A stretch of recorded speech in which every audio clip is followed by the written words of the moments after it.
Episode 7. This will be the number 2 in the episode 7 series where we're teaching on lead heel.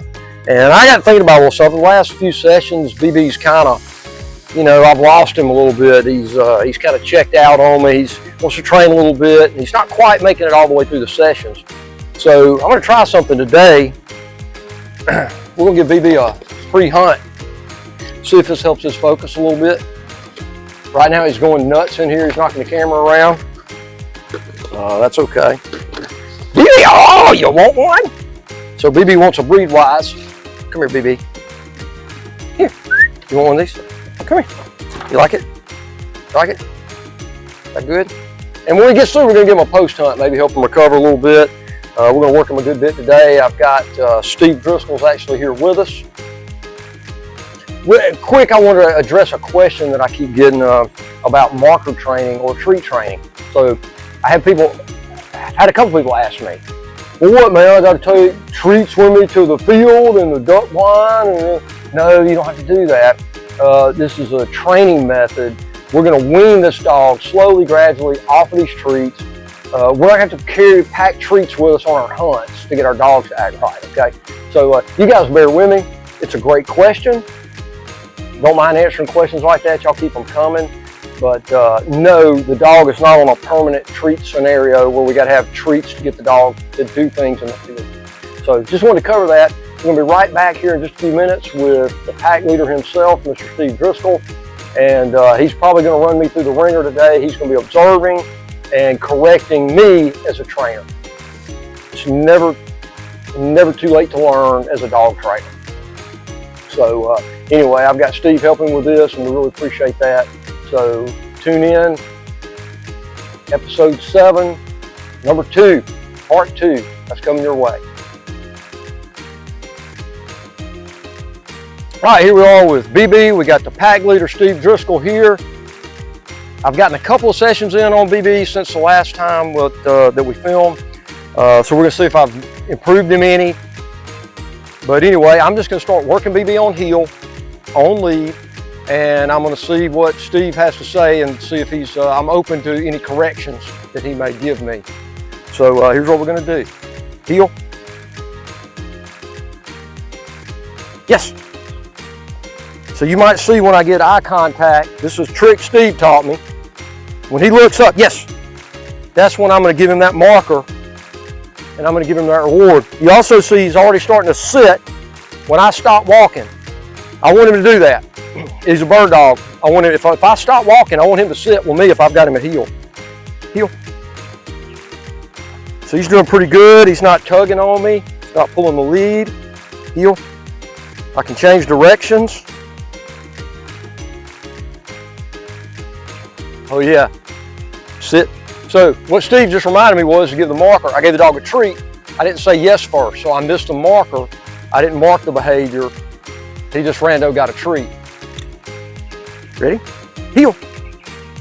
Good boy, heel. Yes, good boy. Good boy. Okay, we're gonna turn in. Heel, heel. Did I do it again? I did it again, okay. Yes, good boy.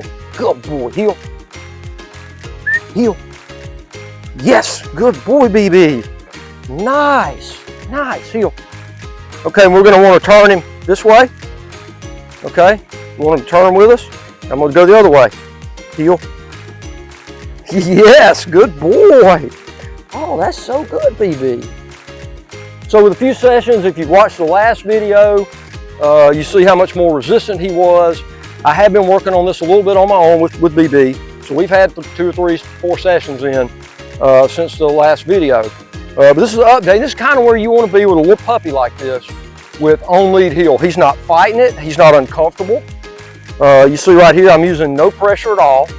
The dog is not freaking out. He's not running all over the place. Hey, heel. Heel, sit. Yes, good boy. So Steve says I'm doing okay. I did miss a marker a couple of times, so you guys be cognizant of that. If if the dog does what you want him to do, mark it, then the treat. Yes. I'm giving him a treat for sitting on that. I didn't tell him to sit, but I want him to get used to when he gets close to me and we're at heel and we got a leash on and I'm not doing anything, I'm just standing here. This is what I want him to do. I want him to sit. So we're going to keep working on that. Eventually we're going to be off lead. We're going to be out in a field. We're going to have birds scent. We're going to have guns going off. We're going to have other dogs running around. This dog has still got to be this steady at my heel.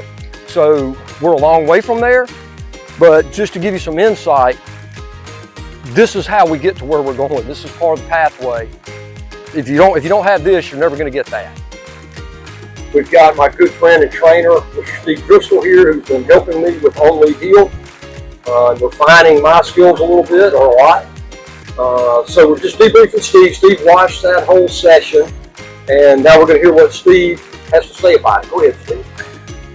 First of all, it was really good. You could tell you've been doing your homework.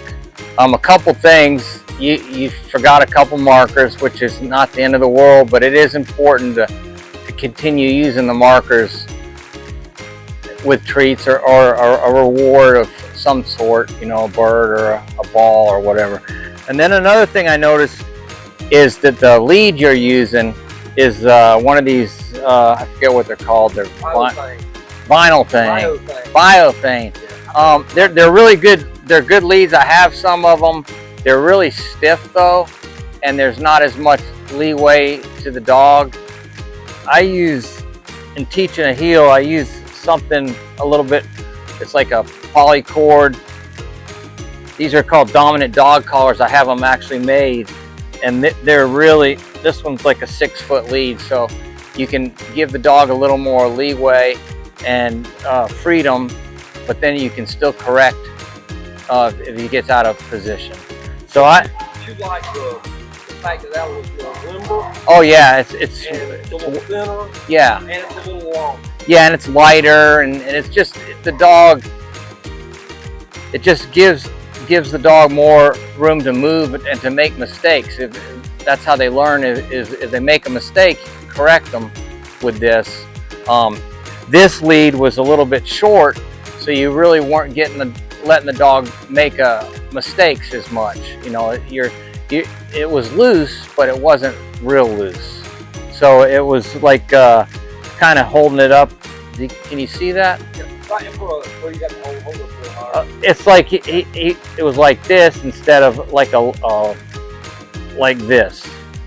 So it's just it's not the end of the world. If you have this, then just use this. But yeah. So these are just awesome. I use them on all my puppies. I use them on big dogs too.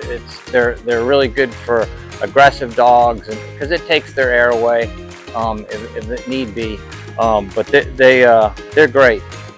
Okay, so we got a pretty good report from the pack leader, Steve Driscoll. BB's doing good with his leash training, even though Steve doesn't like my leash too much. That's okay. Probably get me one of those other ones. But BB, we gave him a pre-hunt. It seemed to help us focus. He was really focused in that session, very attentive. Now we're going to give him a post-hunt. Good boy. We're going to get him used to these. When we get him in the field, we get some real hunting situations later on. This is going to help keep him fired up and help him recover, make a full recovery in a hurry so he's ready to hunt again the next day. So anyway, I really appreciate you guys tuning in for part 2, episode 7 of On Lead Heel. Thank you very much. Pack leader, we appreciate you, good sir, behind the camera. Thank you for your help with all of this. Heel. Heel.